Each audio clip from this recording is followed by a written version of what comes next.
प्रत्येक दिन जसले 33वटा बत्ती बाल्नु भएन एक एकवटा गर्दै भने अन्तिम त्यो औँसीका दिन भनेको यसपटक औँसी असारको 1 गते पर्दछ।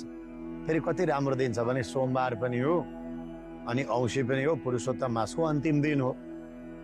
त्यो दिन साँझमा बिहान 33वटा बत्ती बाल्दिनु होला।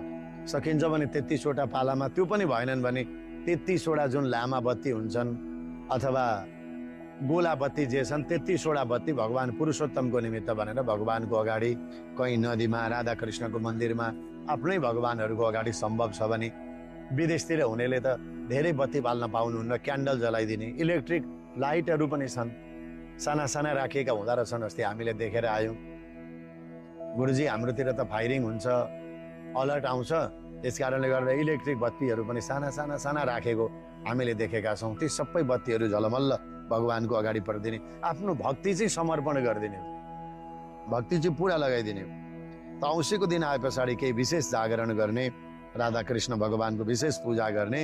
पूजान्ते च नमस्कृत्वा सपत्नी कुमुदान्वित प्रति विसर्जय देवम शराधम पुरुषोत्तम। र पूजा सकिएपछि व्रतीले अत्यन्त प्रसन्न हुँदै भगवानलाई नमस्कार गरे।